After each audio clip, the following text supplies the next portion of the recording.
we should eat it. Live. Okay, we are live. This is Senate Finance. We're back from our slightly longer than 5 minutes break. And we're going to take up S-199. That's relating to mergers and governance communications union districts. And FX, if I'm remembering correctly, we went through the bill with the drafter. And there was some concern about the treasurer being able to delegate its treasurer duties. We thought that was very wide open and wondered, why is it that broad? And I thought, when I first read it, I thought you were meaning they could hire an accounting firm or a bookkeeper or somebody, but just wondering what the thought is behind that. Oh, we can't hear you, just a second. I'm not seeing that you're. So There you go. We can hear you. thank you very much. I appreciate the opportunity to come back and answer any questions about S-199. As in terms of the treasurer, the law right now requires that the treasurer not be a member of the CUD governing board, and so there, Beth. you know, there are, I guess the issue really is that that becomes a role that's difficult to fill when the person is charged with these pretty significant responsibilities, and so It could be a volunteer position. it doesn't have to be. The Okay. districts can pay, and you know, certainly the idea here is to allow districts to appoint a treasurer who will be an officer of the district, who will be at the executive level responsible for you know, what happens with the financial matters, but who really can work at an executive, at a CFO level, not have to actually do the work. So that's all we're trying to accomplish here. We're not trying to make the treasurer position one where nobody has real responsibility. We want them to have real responsibility. We just don't want to have to. We don't want that person to be obligated to be performing tasks. So that by delegation, if they're permitted to delegate those tasks, okay. I think. Okay, Senator Chitney, you. So if this language is common boilerplate, then I'd be fine with it. But I wonder if you just said tasks, but I'm looking at the language that says may delegate any or all of the responsibilities described in this section. Yeah. So I could get behind tasks, but responsibilities for accountability when it comes to the treasurer, that's just where this language is. Jarring is too strong of a word, but it just seems that we are allowing for the redirection of responsibility on important things. That's why you designate a treasurer. I mean, I would read that as, I want to go to Florida for the winter and I am designating my niece as with all my responsibilities without any oversight of the board or, you know, I think designating tasks, I can see where you want to hire, you know, designate them to a bookkeeping or a, you know, an accountant to keep the books and keep the balance sheets. But, it's, I think, too wide open. Okay, I hear it. We need to wordsmith this a little bit. Yeah, I think that's, I think we understand the issue, but the way it's written, it caught all of us as being pretty wide open. In the Brigham decision, just familiar to some folks, Remember it? the court said that going back to a Chicago waterfront issue about 1900, the principle is the government may delegate authority, but may not delegate responsibility. Yes. And so I think that's just what we should do is delegate, so they can delegate the duties of that office, and I think we'll cover it. I like that. Yeah. Just change that one word. I think with that work committee, we'll have to find our drafter. That is Maria. So Maria will be in here several days this week, and we'll talk to her about that. Good catch. And see where it's, okay. And FX, we're almost caught up to being on. We also have you here on S-182, an act related to contractor liability related to some subcontractor work. Be- Before we go to that, may I speak? May I Yeah, speak about S-199 a little bit? yes, Okay, so I know that there was some discussion with the merger stuff of the idea of bringing in some kind of formal state oversight. And I would like to address that concept. yeah, okay, I think that, and we're not dealing in this committee with the public records thing. But No, there is a consensus that the state needs to have financial information. So because we're one of the major funders and that we know in advance when somebody's in trouble. So before it hits the front page of the newspaper, we have the opportunity to monitor and maybe step in and help. So I don't, what do you report to the board? I'm sorry, I missed that. What, the board seems to be the intermediary between the legislature and the CUD community. And so what, do you report to them financial information or plans, or you don't report anything? No. If we were getting in trouble, believe me, there's like 40 or 50 people show up at our board meetings, and at least one of them is a member of the legislature. And I don't know how we would be able to keep that information from getting back to the state government. In terms of reporting on our financials, we have issued municipal revenue bonds, so we're in a different position, right? I just wanted to say that these district boards have a large number of people on them, and among that large number of people, you always have several really, high-powered folks who have delved deeply into things. And in the same way that there's no provision in state law, if two towns merge, that they have to go and get,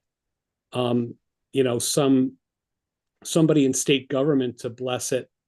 But state government would be well aware if a couple of towns wanted to merge, and would certainly be able to offer suggestions and so forth.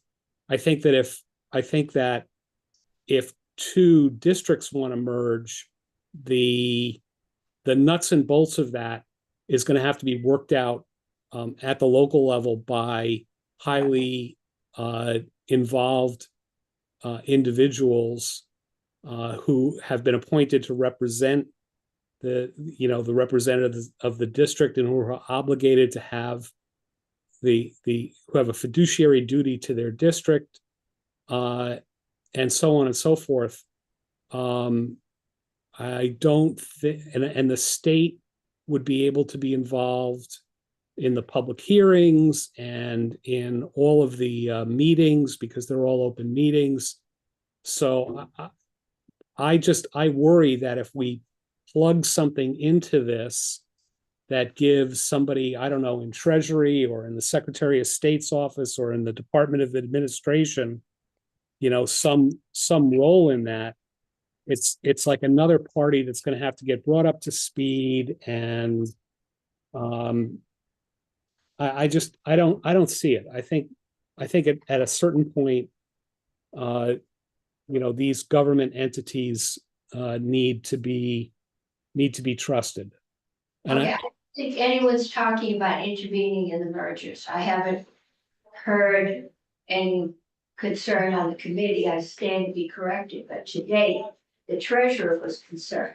Okay, The question is, does the state have a role in knowing what your plans are? And considering that CUDs are municipalities, you are therefore children of the state government. right. Some of us have tried to change that, but that's the way it is, and No, uh, no, it's a great thing. I only wish that we had been able to spur more of them to really follow, our model, but the reality of how the money is available is mitigating against that. So when you're talking about the CUDs, there's EC Fiber and they're the new ones. Very different. yeah. Okay, so Well, I mean, I just wanna make sure we're clear that there are very bitter and prolonged fights about merging towns or separating towns, and we definitely have to give our blessing at the end of that. In the form of probably a charter change, so. yeah, but they don't have charters, so. Right, I just wanna say, like, it made it sound like that's really simple to do, and, I think people do have an interest in making sure there's some process when Yeah. something like this happens. And I think the state probably should sign off on it in some form. Well, my reading of the municipal merger law is that it's entirely up to the municipalities, and if there's a charter involved, that's a separate thing. But the decision to merge, say, a couple of fire districts or a couple of towns, no, the state law, the way it is right now, there's nobody in state government that gets to sign off on that. So, Anyway, nothing to add. Okay. So, do you want to go on to 182 at this point? sure. Okay, it's been proposed that, main contractor, which would be you, would be responsible for the liability. If you require that your subs have insurance, that, if it lapses and something bad happens, that the main contractor would hold the liability. We have had testimony from the the insurance department that if that's across the board, it could have major impacts on the cost of liability insurance for all businesses. It would be less if we limit it to, fiber businesses. We've looked into a surety bond, which can be purchased. And we're now told that they are getting up, if it is not already up, a portal where contractors can monitor whether or not their subs let their insurance lapse. So that would, but right now I understand you have no way of knowing. And just wondering what that situation would mean for EC Fiber. Could you, if we made you liable, could you handle it? So in EC Fiber's case, the district has an agreement with GWI Vermont to operate the business, right? So they're responsible for all of the business operations. They do your contracting. Pardon me? They do your contracting for subs. And then they contract out principally the construction work. And Okay. that is, and historically, that's principally gone to one outfit in Vermont that does this work. Eustis, and then Eustis can subcontract work. But the contract that we have with GWI Vermont, they're obligated to not only get liability insurance for them, but also to source it for the district itself. So we have parallel identical policies that cover the district and the operator. And then our contract with our contractors require them to properly build things, and that they are the ones who are liable if they don't do their work. And we obligate them to carry insurance, and we obligate them to impose these obligations on their subcontractors. So as far as we're concerned, we've never heard of a situation where we wouldn't be covered either by insurance or contracts or both. And I think that all the CUDs and probably all the telcos and cable companies and electric utilities, are all, the same way. I would remind everybody that in the Hoyt matter that finally was settled last spring, it wasn't that people didn't have insurance. The subcontractor had insurance. The prime contractor had insurance. ValleyNet, who was our operator at the time, had insurance, and EC Fiber had insurance. And ultimately, the insurance companies are the ones that did the settlement. Okay, so the problem last year wasn't lack of insurance. I know that the press coverage had that the subcontractor, the bottom guy, his insurance had lapsed, but it was like the last day of the contract. So I assume if this didn't happen the last day of the contract, it would have been covered. And it perhaps. I don't know. I have no idea. I have no idea how that got worked out in the end.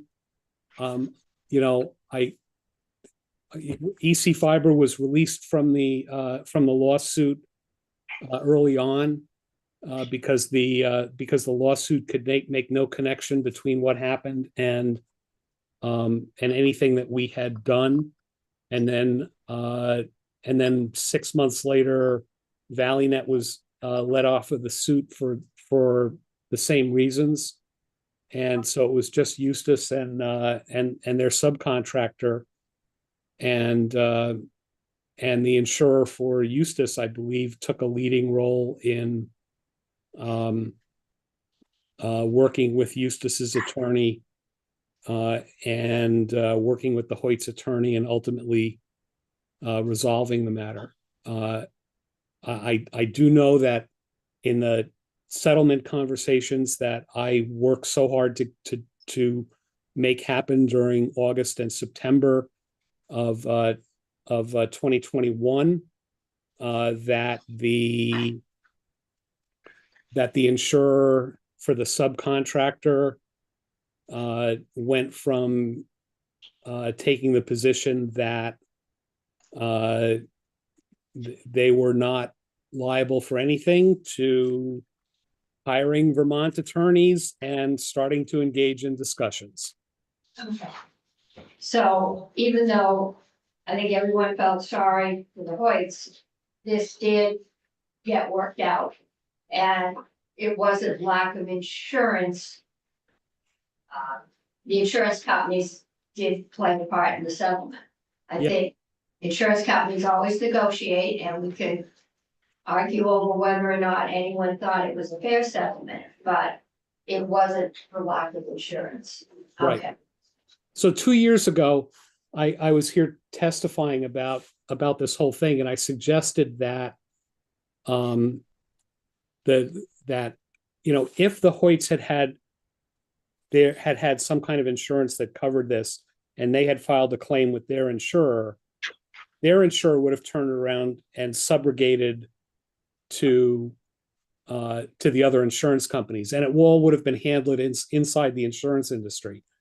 And if they didn't have insurance because there isn't coverage for that sort of thing, then maybe the state ag department or the state insurance department could set up some kind of captive insurer that would be there for small farms in Vermont, with the idea being that if something happened, instead of having to try and figure out what the hell to do and whether or not to hire an attorney and where to go, they could just go to the ag department. The ag department would put them into that process. And again, it would wind up as an insurance claim that would where the subrogation process would all be dealt with in a professional manner inside the insurance industry. I still think that's a good idea. It would be something worth talking about. I don't know if we've got enough for captives, but we could talk about it. But the base problem then was that the Hoyts didn't have insurance that would have covered this kind of thing. And so they didn't have an insurance company that would have, sued the other guy's insurance company, and they all would have worked it out, which is how it works for, okay.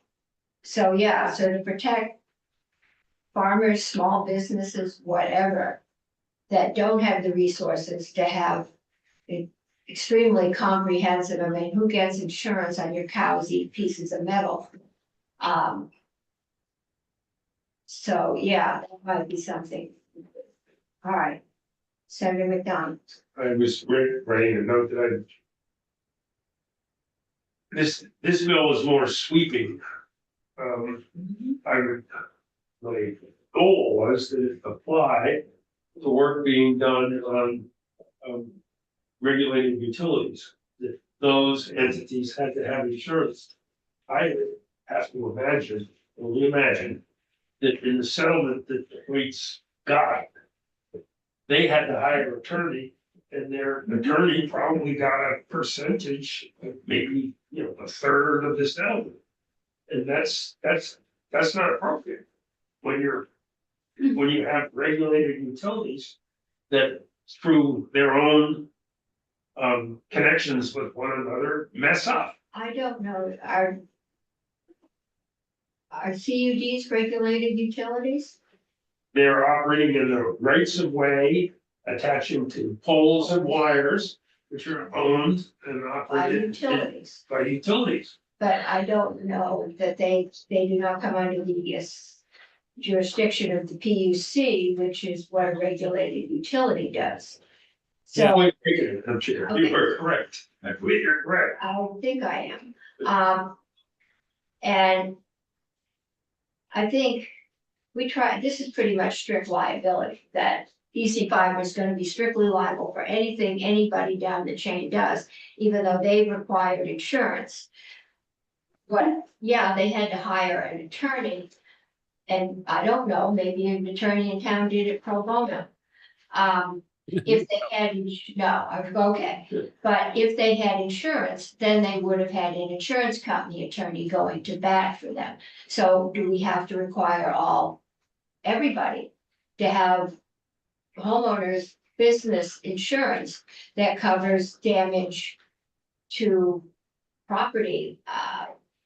I think this is a rare thing that's happened. I don't think it's ever happened before. And we had a rare set of circumstances. If this had been insured by the property owners, then they wouldn't have had to hire an attorney.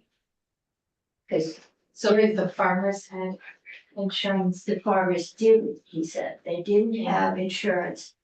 They probably have some liability, but insurance for damage to their livestock from eating wire, it sounds like it didn't cover this. And so they didn't have an attorney to go to bat for them. Otherwise, it would have all been argued out between the insurance companies, and a settlement would have been reached. A settlement was reached, but it required the hiring of an attorney. Right. And it was and it was something that it, took 3.5 years to, reach a conclusion. There was a lot of money spent on a lot of things that had nothing to do with figuring out exactly what had happened and exactly how to remediate it and what the cost would be. So I feel badly for what the Hoyts went through, and I honestly think that there were probably some paths that could have been simpler and easier and more effective. And I really regret that I didn't hear about this like the first time they called into our office. But we didn't. It was the, oh no, well, talk to Eustace, and nobody reported it up the chain. So by the time we got involved, the attorney had already been hired, and so on and so forth. I mean, if we had heard, I feel like if we had heard about this early on, we would have strongly recommended, file a claim with your insurance company. Oh, you don't have an insurance company, hire a lawyer, and at an hourly rate, not on commission, and have them contact the insurer for Eustace. That would have been that, or anything like that. It all would have happened a lot faster, a lot more scientifically, shall we say. I don't think it had, and there is one other thing. We're a municipality. So we have certain protections that are not available to private firms. So that also gives the CUDs some ability to have a little more influence with the contractors and the insurers. So just supposing that we're, the spirit of Senator McDonald's bill is to try and make sure this doesn't happen again, that it takes so long for, farmers to get relief. Have you changed your internal communications protocol or practices? That this Absolutely. happen again? Absolutely. That was a big wake-up call.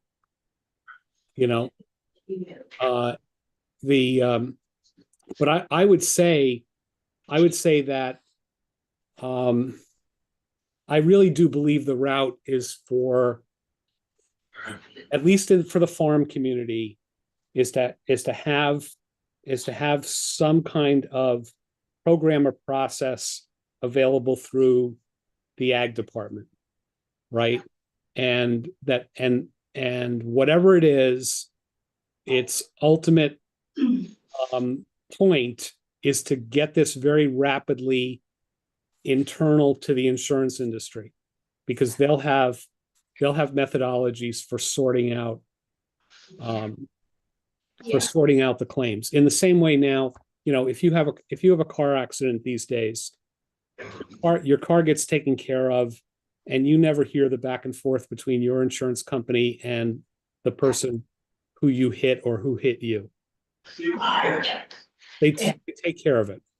And I think this may be using the sledgehammer to kill what, in the overall experience, it was a terrible thing for the one person, but the chance of that happening again is probably small.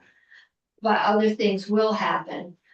And no, poorer people, most of the small farmers are poorer people, can't afford the, everything that ever happens anytime, I'm covered for. And so we'll talk to Senator Starr, who I'm sure would love to run this. Senator Brown.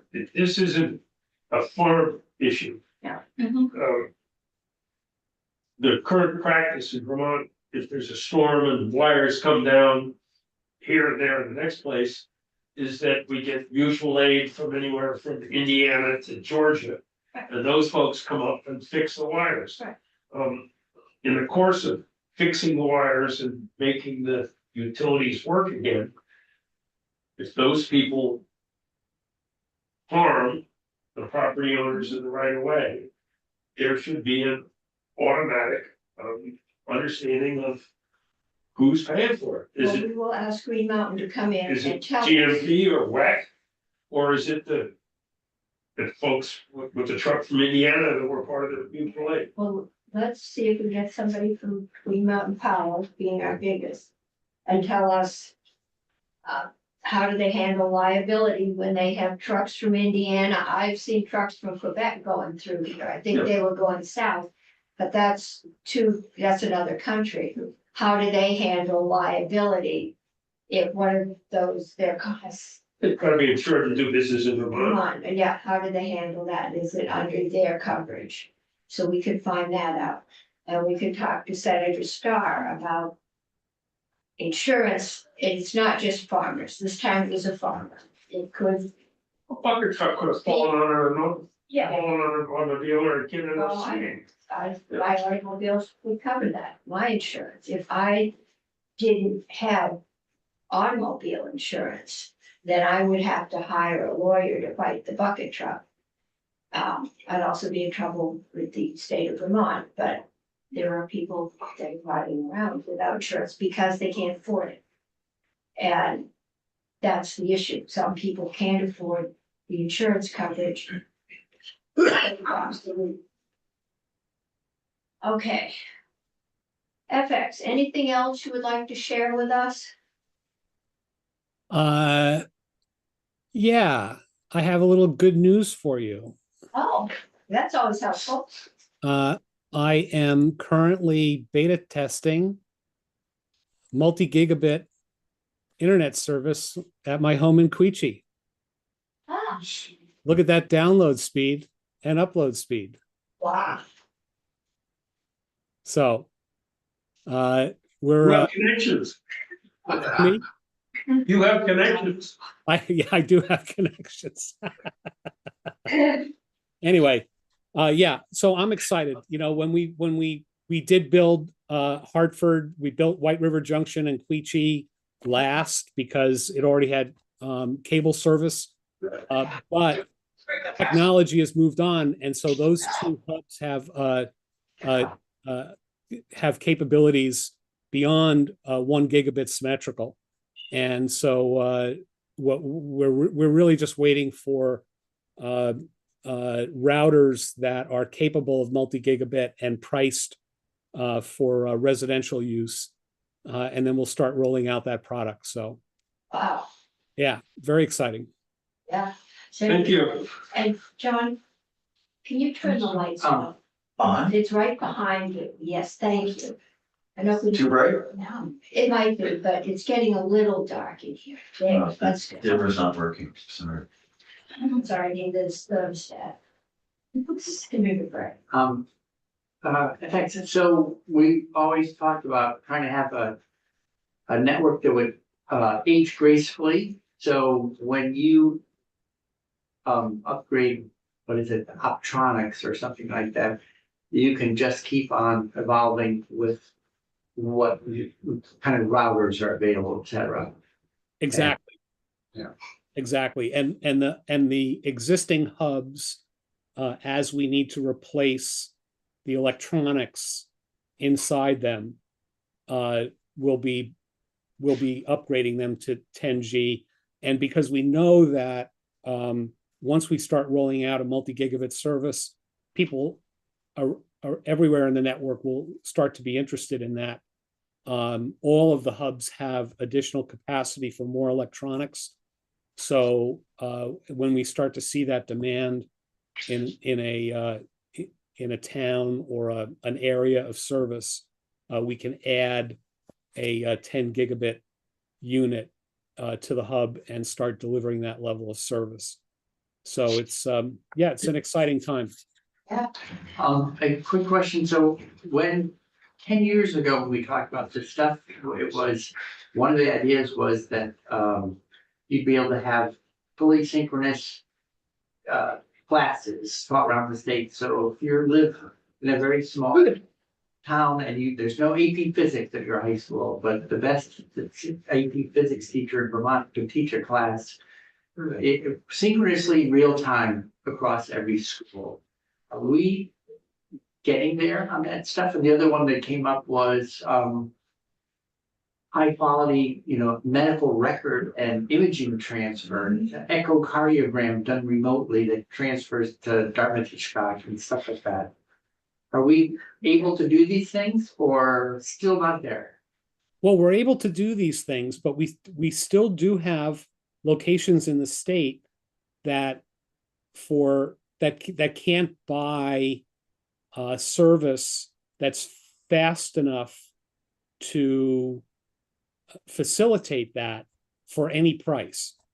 And the big effort that's underway now is to eliminate as many of those locations as possible. And we've got grant funding that's going toward that, and the grants are restricted. Like you can't use the grants to build in a place where, say, Consolidated has built Fidium. By the same token, Consolidated doesn't want to build Fidium, down in a less populated area. So some of the CUDs are just contracting with Fidium to build that area out using construction grants. So, an EC Fiber, we just borrowed another $7.5 million. We have a $13 million construction grant that's ARPA based. But we're probably not going to be eligible for any of the Infrastructure Act money because we will have either built or have accounted for building all of the unserved locations in our area. So I'm hoping that we can maybe move around some of the ARPA money and get EC Fiber a little bit more money. But the way it looks right now, we're going to wind up being something like 85% borrowed money, municipal bonds, 15% grants. And the newer CDs are going to be more like 40 or 50 or 60% grant funded, and the balance will be municipal revenue bonds or some other kind of loan. So EC Fiber for the next generation is going to be permanently with a high debt load and therefore have to charge more than anybody else. But we will have fiber past all those locations. We will have solved 20,000 of the unserved locations in Vermont that existed, 2014 when we really started going hard, and the CUDs will have solved most of that 80,000 address problem, and we're down to 60,000 now. So Okay, that's a long-winded answer, I know, but we are going to be able to do that. We can do that in a lot of places right now. And we will get there, and I think we'll get there. I think we'll get there before 2029. I really do. we're making progress, considering we made almost none for years. Yeah. We're making good progress. Yeah. Well, you know how I end all my EC Fiber board meetings? And I'll end this. Thank you for being part of the miracle. Yeah, it is. And thank you. All right. Okay, Bye, thanks. Thank you, FX. Thank you. Okay, we have one thing left. And it's 180 that we've already voted out. Ashland, 182. 180, Sorry, wait, there's one, and then there's something after that. We do have one. we did 182 with FX. It also goes for Okay, we have some construction updates, okay. So Ashland, we passed out 180.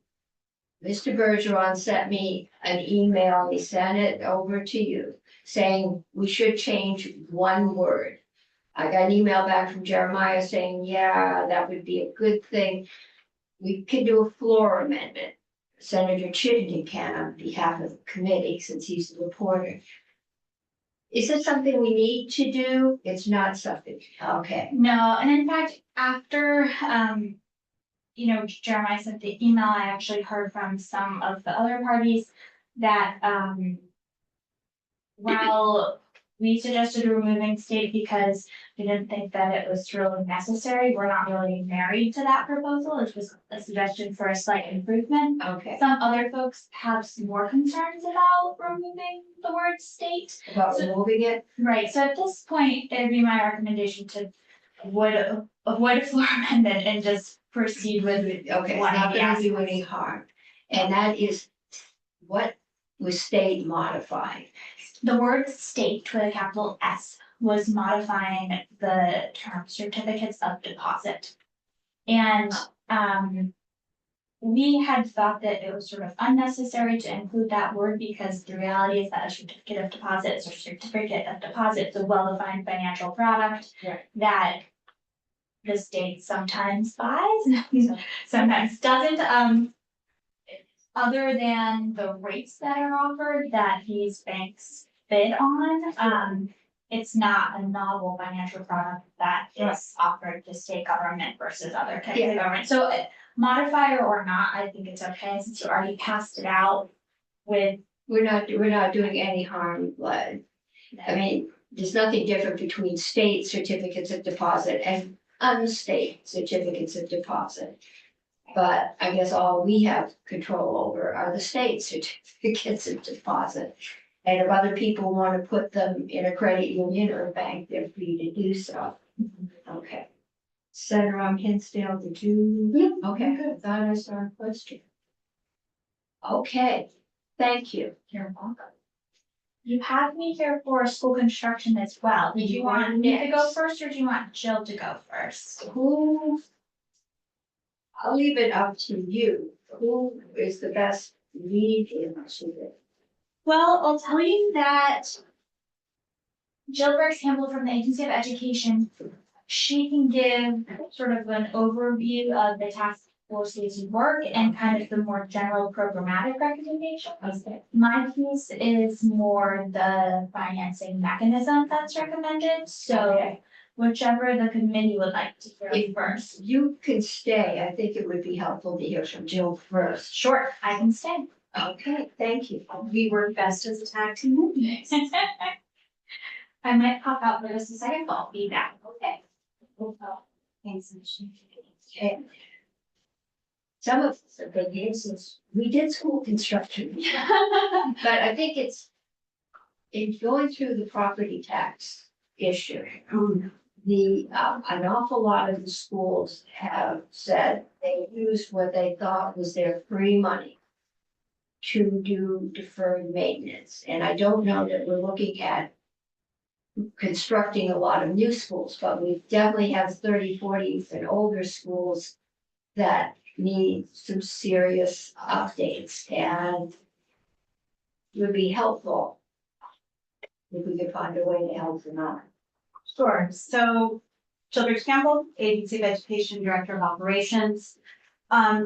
I did send over the slide deck that gives an overview of the report. It is probably on our, Sure, and I'll say that was part of I got low like, battery, so I'm not. oh no, at the end of the day, I think we all have one battery.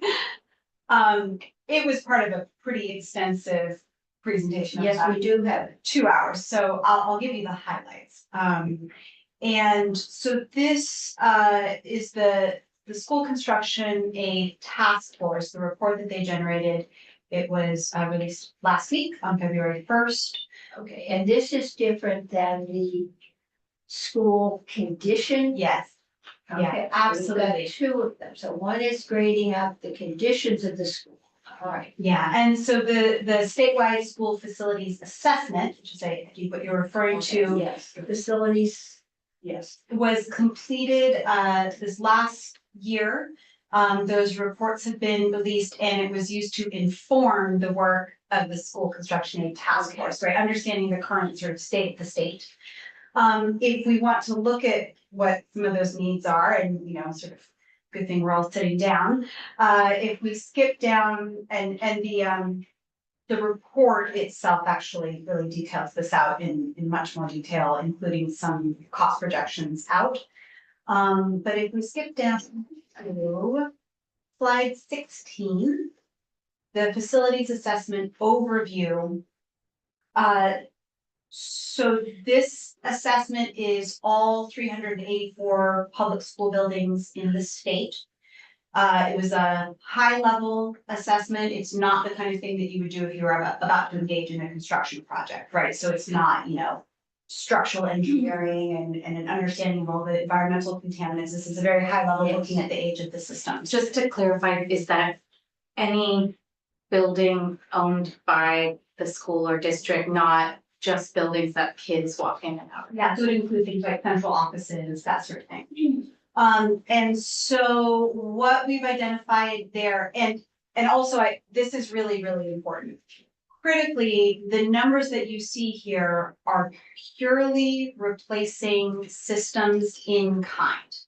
We are not talking about modernizing systems. We're not talking about modernizing buildings to, you know, bring them up to sort of 21st century educational and learning models. We're talking about, you know, taking the unit ventilator in the HVAC system and replacing it with a unit ventilator in the HVAC system. So what I'm trying to point to here is that if we replace all of the systems in our current portfolio of buildings, this would be the cost.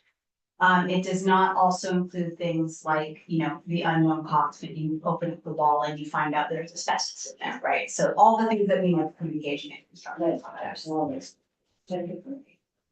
Does it allow for improved performance, like better filtering or efficient heating, you know, stuff like that? So this facilities assessment does not, of course, any kind of, you know, replacement of an HVAC system you would want to modernize. But we have to sort of start from somewhere. You have to have some ability to put a dollar on something. So the dollars here are, I would say, baseline dollars. Yeah, sort of like with like, Exactly but that. with some unavoidable improvement. Exactly that. Yeah. Health, safety, or security. Yeah, and it also, the facilities assessment included a lot of things like recommended studies for ADA accessibility and compliance, right? So if you actually completed those studies, that would probably lead to some more dollars. So what I'm pointing to here is that this is probably under assessment. Yeah, this is the minimum. The minimum, exactly that. So what we've identified. Conlon looks so sharp when you get that. That's exactly right. Hear the intake of breath. Is 228 million in immediate needs. So that means failed systems, systems that are beyond their useful life and will fail the next time, you know, the boiler breaks or whatever it may be. And then also any immediate issues of health, safety, or security. So 228 immediate. These are the folks that have the swamp next door draining into the basement. You got it, yeah, yeah, the schools that have flooded twice this year, the schools, failed or potentially failed sprinkler systems, et cetera, et cetera. As you can see, those numbers escalate pretty quickly. And so the total, we're looking at on average, something like $300 million per year over 21 years. That's to get us out of the hole of deferred maintenance and no state investment since 2007. So yes, this usually costs That was questions. my first year. I was here when we canceled it, and I was on institution. I remember when we ended this. Yeah. Senator. So I'm feeling a little slow as I hear about this. That 6.3 billion over time. And that's just for sort of the like, for like HVAC upgrades and stuff. We're not talking about roofs and structural failures. You got it, yeah. Some roofs have Impressive. been leaking for years. Yeah. And Yes, that does structural damage if you keep getting water leaked into walls. Yeah, and this is, we could spend a lot of time talking about how we got here. We did suspend state construction aid in 2007. That was originally, it was a 30% base rate of state share. The sort of national standard that you want to aim for maintenance and operation in your budget is 3%. Analysis of those budgets has shown that we have under budgeted that for, at least 20 years. We also know that, major construction and renovation relies on local bonding. Those tend to fail. So there's a lot of ways that we sort of got here. But the work of the task force was to try to lay out a roadmap for how we can start to dig out. And so having considered the magnitude and scale of the issue, what the task force came to was we exist in a small state. We have limited resource and capacity. I don't think any of us think we're ever gonna do it this way, right? And so we've looked to other state models, right? We're very happy to borrow homework from other folks who have done this thinking. And we also critically looked at what our own educational priorities are. So if you have to start somewhere, take a look at what we've already said through legislation, through regulation, is important to us when it comes to education. And so if you go up to slide 7, it points to slide 7 and 8 really point to the kind of key foundations in statute and legislation that we used as the sort of jumping off point for how you might prioritize limited state funds. And we started from Act 60 and 68, right? This commitment to equitable access to education funding. And then from that has grown a whole series of other pieces of legislation that are all driving towards this idea of all Vermont children will be afforded educational opportunities that are substantially equal in quality. So access to high quality educational opportunities is sort of the lodestone. From that, you can also look at Act 46, which was really addressing governance, right? And this idea of providing equity in the quality and variety of educational opportunities, looking for operational efficiency, et cetera, et cetera. Merger. What it didn't touch was school facilities, right? It wasn't sort of considered in the act itself. It was about governance, I not thought there was something in there about if you needed to build or expand a school in order to do the merger. I was chairing education. Yes. At the time, we also didn't have that state education Right. funding, so that wasn't really the result, right? Right. We didn't actually see that play out. We also see on slide 8, we pointed to some other pieces of statute that we could use as lodestones here. So Act 77 is the flexible pathways, expanding access to high quality educational programming. The programming itself, we do offer a variety of educational programming, but do we have school facilities that can actually support that? And I think our answer is no. We have the second oldest building stock in terms of school buildings in the country. Our kind of high level survey of capacity to deliver STEAM or STEM education showed that most schools do not have the sort of appropriate facilities to do so. And also when we asked schools about their educational capacity, what we found is that, I don't think this would surprise us, 70% of schools said that based on their enrollment, they have enough classroom space. But when you ask the next layer of question, which is, do you have appropriate spaces to support all of the educational programming that you would want to pre-K, after school, career technical education, et cetera, more than half of them said no. And then when you asked an additional question, which is, do you have the appropriate spaces to provide the kind of one-on-one services that we expect our schools to provide at this point, counseling, occupational, speech therapy, all of those kind of one-on-one services, well over half of them said they don't have those spaces. So we are seeing that our priorities that we have in statute to provide this high quality educational opportunities, our buildings don't actually support that. So understanding this framework and where we're sort of driving towards actually helped to lay kind of the key foundations for and prioritization that the task force is recommending. And I think sort of a critical thing to point to here is that the task force considers its report a roadmap for further conversation. The work, the recommendations that were made here, one of the strongest ones is more work to be done. And there's a strong recommendation for the establishment of a master planning grant. The idea being that we would want to have certain criteria for eligibility for state funding. And one of those is that districts have engaged in a master planning conversation. What is the vision for what we want our school buildings to look like? And that critical engagement with the community, right? We understand that any state construction program that we have is going to still involve local bonding. And that the bonds, where we see bonds pass, it's when communities really have a deep buy-in to their buildings as a community asset. And part of that master planning process is to really engage with the community so that we would have more successful bonding. We also have a recommendation for the establishment of a small working group to continue to build out from these kind of basic recommendations and really be able to dig in. What does governance look like? What do the prioritization criteria look like? What is the appropriate staffing, et cetera, and then a lot of conversation around funding and fiscal mechanisms. So the third recommendation is to request that the Joint Fiscal Office do some additional fiscal modeling.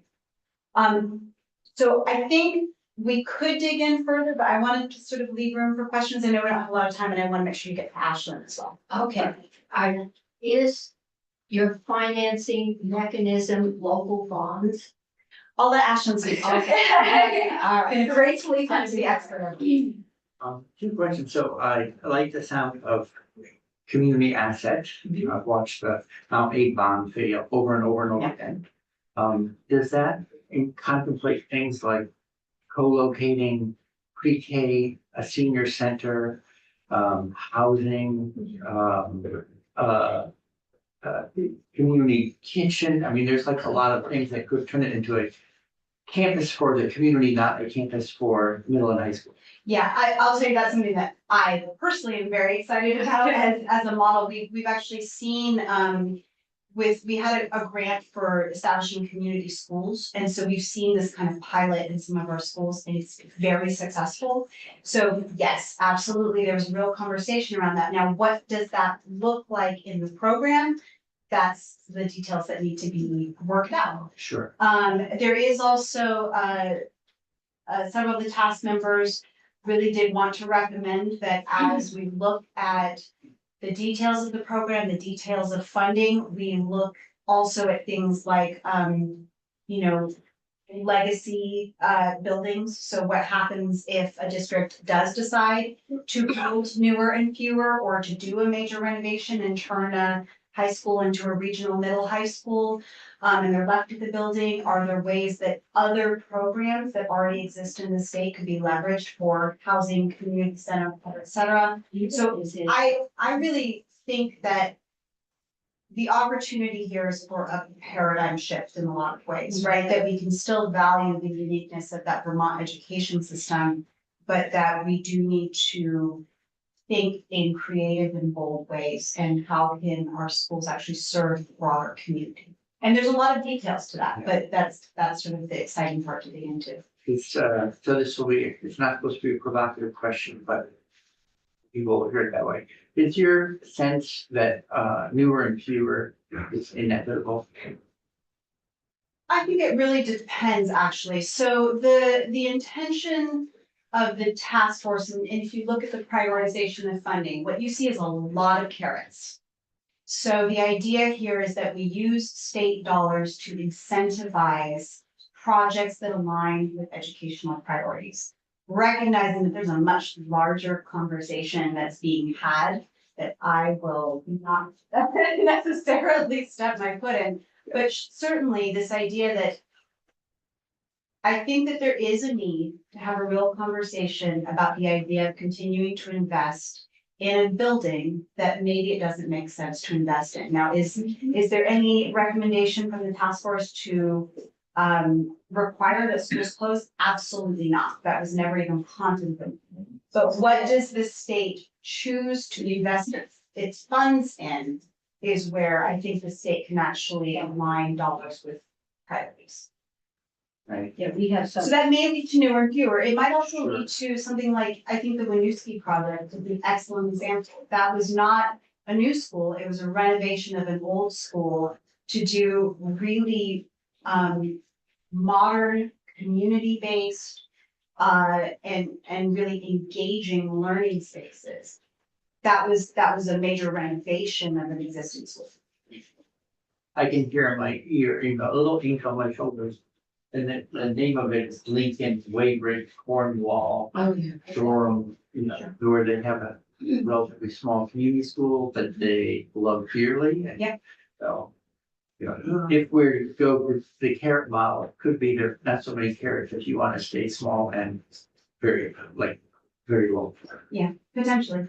Send it to. I would just say, I love that you highlighted slide 7, because the first bullet on slide 7 is what I feel like we're fundamentally struggling with in Vermont. And it says, quotation marks, all Vermont children will be afforded educational opportunities that are substantially equal in quality. I do not believe we can accomplish that while also having local control. And the only way we can do it is what you just spoke to, which is if the state has an active role through school construction aid and the financing model that I think you're about to be discussing with us, so that we can prioritize resources, because you can't leave it to the local communities and their willingness to pay for the schools and achieve equality or quality across the different communities. So the state needs to play a role in focusing resources to get to equal quality across the board. So it's not just a reflection of whether or not a community will support increased taxes for a better facility, but instead the state ensures that each community has the standard of facilities.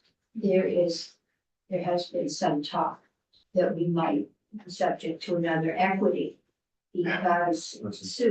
Because rich towns can afford 3 cents additional on their tax rate. And the poor towns that don't even put it in their budget, and have leaky roofs, that they're then picking up the cost of the sports center that somebody else is paying for. And there is, yeah, A little institutional number. yes. But it's, the poor towns still can't afford to do what the big towns can. And, it's, it took me a while to realize, even if you're on income sensitivity, those folks couldn't afford the extra $3 they were paying. And, that's an issue. We hoped that merging might help that. Senator Chipman has listed several contradictions. When we wrote Act 60, we knew that. One of the complaints about Act 60 at the time is that it was too complicated. And the answer on that was, yes, it's complicated because you wanted to keep local control. And because every one of those complications was a response to demands from the public, and it has always been a clumsy. On the other hand, it was It's a a camel. great step forward in aggregate, it was a great step forward, but you're absolutely right. It would be simpler if you did what almost every other state did. It was suggested to me today, what your budgets do. We are the state of Vermont, this is the money you have. Do the best you can with it. Well, And we've maintained local control and equity, but it is a camel. It generally gets us across the desert. and as you said, we may not be maintaining equity at this point. I'm not advocating for a particular policy here, but I do want to make the observation that if the entire state of Vermont was one school district, it would not be unusually loud. I think three. What's that? I think we should have 3 school districts. Well, if we were one, it would not be large No, by American standards. no. Would have been the size of Rochester, New York. I was gonna say, we've definitely had districts and states that are larger than our Right. student population. Why it's one district. Yeah, Right. yeah. There are more students in the LA Unified School District than people in Vermont. That's. It's actually about the same. Yes, I did. I guess it was similar to Senator Bray's being forward-looking, but did the flood change any of your thinking in terms of what functions schools might need to perform? Yes, so one of the other hats I wear is I'm the director at AOE for emergency operations. Oh, So I spent, 20 days in the emergency operations center. I sit on the statewide recovery task force as well. Yeah, absolutely, in two critical ways for me. One is that, again, thinking about schools as community assets, our schools serve as community assets during times of disaster or emergency. We saw it throughout COVID. We fed thousands and thousands of people out of our schools. They obviously were critical for keeping the economic engine going because we needed to have students in schools. But also during disaster, they also serve as emergency shelter. And we see that over and over again in all kinds of things. So the July flooding, but also, when there's power outages, they serve as warming centers, et cetera, et cetera. So one thing is it highlights for us that they really are essential community assets. And I'm looking for ways to leverage federal dollars by acknowledging that they are essential community assets in the same way, maybe not to the same degree, but in the same way that like our hospitals are, right? Yeah. The second piece of it though, is that it really highlighted our vulnerability to climate change and extreme weather events. We were lucky, frankly, that we had very few schools that had serious impacts from the flooding. The communities were deeply impacted. Montpelier High School was absolutely the biggest ticket, and we got very lucky there in that it was just inches from, actually getting to the first floor. But we do have schools that have flooded twice this year, both in July and in December. They've got mold issues. So this also needs to be part of the conversation. Where do we invest our state dollars? And how do we ensure that when we are investing state dollars, that we actually include climate resiliency as a piece of that? So yeah, absolutely. That's something for me personally that I really got my eye on because we saw it play out. Right. Yeah. Okay. Senator Bray. Last question for the next 2 minutes. It's kind of a big Question will topic. be 2 minutes.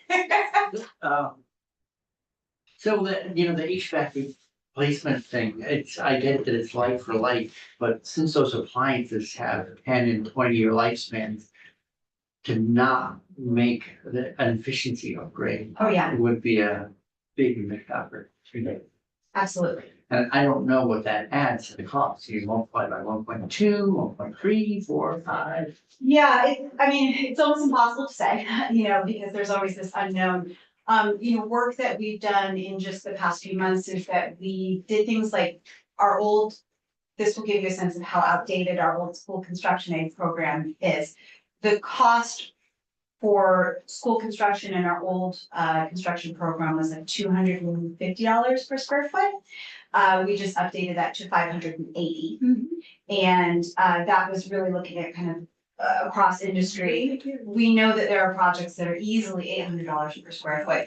But to answer your question, no, we would never recommend replacing kind with kind. Yeah. But there's considerations there. We see this playing out right now. There's a lot of HVAC replacements happening because we have access to federal dollars in ways that we really historically have never had.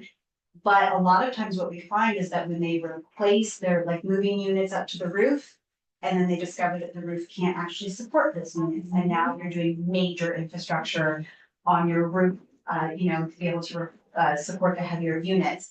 So yes, we want to point towards efficiencies, but what is that? Is it a 30% contingency? I don't think that any of us would want to bet on that right now.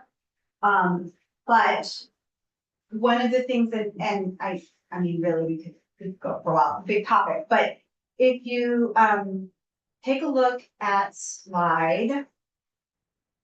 I've actually, in our report, we actually spelled all of these out. So I apologize, slide 32 and 33 kind of points towards these things. But one thing that we recommended following the Rhode Island model basically is, basically a bonus for state share. So we identify what are the critical priorities for us. And then let's say we started, and Ashton will speak to this, let's say we started with a base rate of 20%, just to throw in a number. And then as your project starts to align with what we call out as state priorities, whether that is energy efficiencies or school safety and security measures or increasing education programming through your renovation, you add a pre-K, you add a community hub or whatever it may be, right? You get additional percentage of state share, right? In addition, pointing to this idea of community resources, absolutely the task force recommended some sort of increase in state share based on poverty metrics, taxing capacity. That's, we have a lot of different metrics we can use. But in the Rhode Island model, which was a really strong model because they have a nice corollary for a lot of our kind of population metrics and all sorts of things. They have some districts that end up receiving, 60, 70, 80% for their projects because they're high poverty districts. They're doing newer and fewer. They add in energy efficiency, they add in, and they basically stack it up. And then those districts who are least well-resourced are actually able to afford to do major projects. And that's really sort of the goal here is not picking away at the edges and doing a lot of sort of mediocre projects that in the end don't really result in, improved student outcomes. And that is the lodestar, right? Is that ultimately we want buildings that are going to lead to better educational outcomes. We're not doing it for, the glamour factor here. We're doing it because research is increasingly showing that modern educational spaces lead to improved student outcomes. And that's really the foundation of the work. Okay. Would you like to? Yeah. Talk dollars? This committee is interested in how we're gonna pay for it. Yes, absolutely. But it's exciting. It is Good work. exciting and happy to We're come doing in at something. any time to talk more about it. It was good that we are finally dealing with this. Yeah. And I'll stick around if you have any questions. Okay. So, how are we going to pay for it? Yeah, You have the answer? I saw some. I have an option that we think you should consider. So good afternoon, everyone. Again, for the record, my name is Ashley Doyan. I'm the Director of Policy at the State Treasurer's Office. As I sort of explain the task force's recommendations here, I'll point you to slides 19 through 26 in your committee material. What is 19? It's not like. No numbers online. I think if you scroll fast, it should. The funding financing option slide, Yes, that's where I start. do you want to Funding share that? options. Does anyone? Okay, that would be helpful. So like Jill, I'm going to try to give you kind of an abbreviated version. I start here with a brief overview of the state debt management process, which I think that because of your committee's jurisdiction, you're really fairly well versed in. Maybe not much as institutions because they deal in bonded money and we don't. Oh, good. I'm glad. So what you probably do know, though, is that the state treasurer's office is statutorily charged with managing the state's bonds and our debt obligation, as well as our state bond ratings. And so Vermont's currently tied with Massachusetts for the highest bond ratings in New England. And when we have a high bond rating, Some of these speakers on, it's creating an echo, not very sound, you guys did that too. I think it's someone. Let's just do the whole dome. Cammy on so first. So when we have a high state bond rating, it means that overall we have less expensive borrowing costs. Our state bond rating is very similar to an individual's FICO score, when you have a higher score, you get lower interest rates when you go out to market and sell bonds. In addition, we're gonna be talking about municipal bonding, particularly, projects being kind of pooled and funneled through the Vermont Bond Bank. The Vermont Bond Bank's credit rating is directly tied to the state of Vermont's credit rating as a quasi-governmental financing agency, and so it's important that we maintain Vermont's strong bond rating so that we can also maintain a strong bond rating for the bond bank. Other entities whose bond ratings are tied to the state of Vermont are VHFA and the Vermont Economic Development Authority and VSAC. So it's sort of interwoven and everything's connected. It's really important that we pay attention to the state's overall financial health as we're talking about things like school construction where the scope of need is just so great. I feel like that last treasurer was more hesitant to consider school construction aid because of what you just highlighted, that it could negatively affect our bond rating. Is that a fair perspective? I think it's very fair to say that the former treasurer, one of the reasons that the refrain from our office in the previous administration was to maintain the pause on school construction was because of concern for our bond rating. You'll see as I dig in more to the financing mechanism, we believe that a portion of the Rhode Island financing mechanism modeling off of that will not have an effect on our bond rating. And so there have been a couple of years of sort of evolution between those conversations and the conversation that we got to have this summer. However, maintenance of our bond rating is absolutely still paramount to the treasurer's office and to Treasurer Pinchuk. Because if it gets lower, you're gonna pay higher interest. Every city and town is gonna pay higher interest. Every city and town, in a lot of other sectors, in addition to school construction, where we don't want to see increased borrowing costs, like housing. So, I did look correctly at you, but and so the other component here of our state debt management profile that I want to call out is the role of the Capital Debt Affordability Advisory Committee. And this is an entity that meets once per year to review debt metrics ratios relative to other highly rated states. So we review things such as debt as a percentage of personal income, debt per capita, things like that, relative to national data. And using those numbers, we put forth a debt authorization recommendation for each biennium. And this year, for this biennium, that authorization was $108 million, or $54 million for each year of the 2-year biennium to be spent in the capital bill. This recommendation is always technically advisory, but it's always been followed by the Governor General Assembly. Both institutions, committees, and both chambers have always respected this authorization.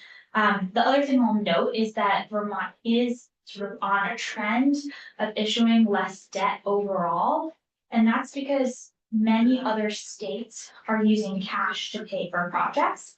And so if we are basing our recommendation on debt metrics ratios relative to other states, we have to sort of follow that trend in order to maintain our high bond ratings.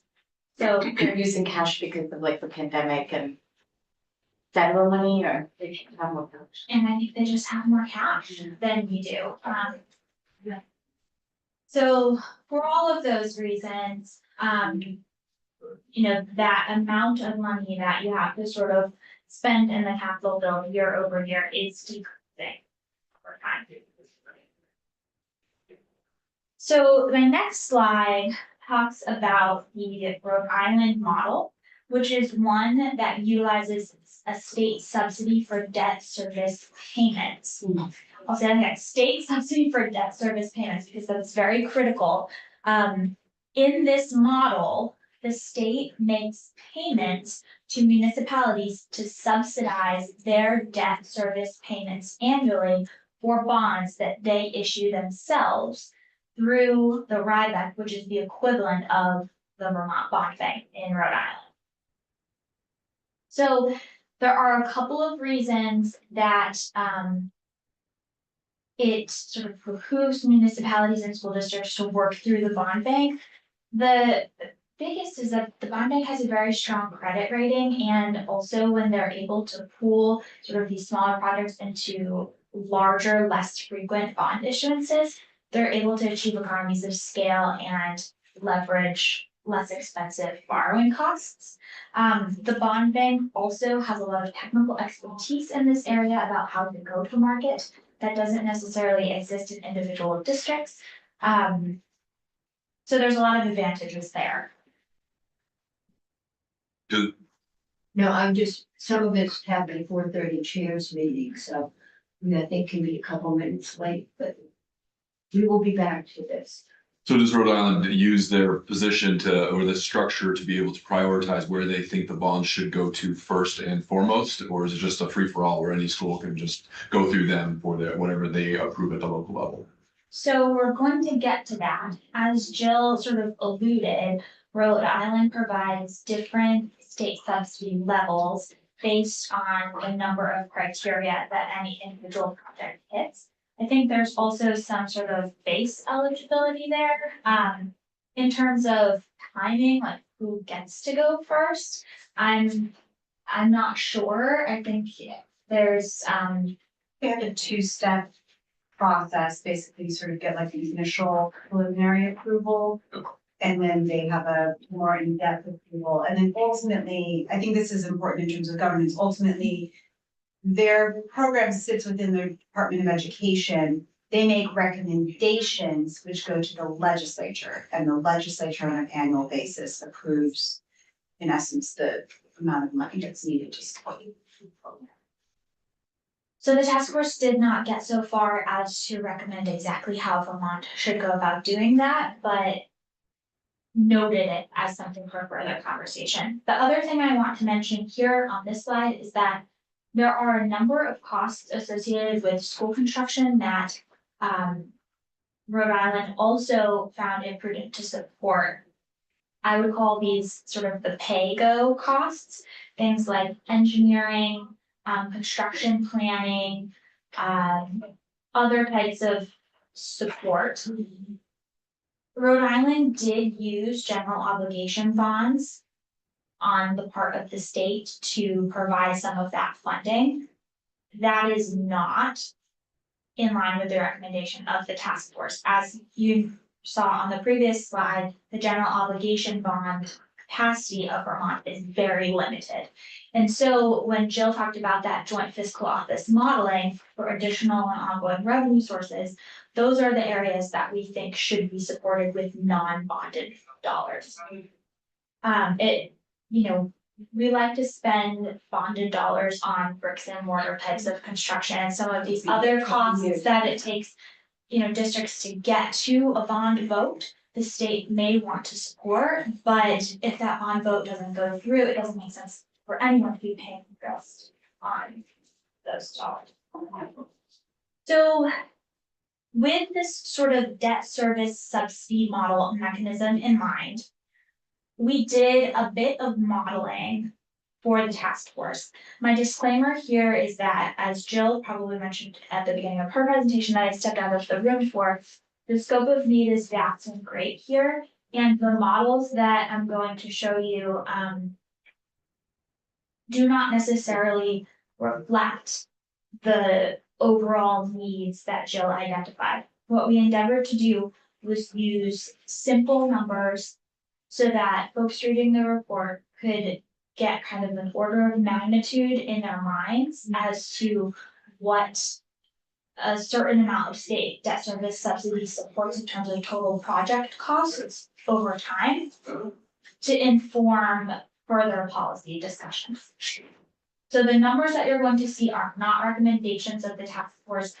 The mechanism is what we're focusing on.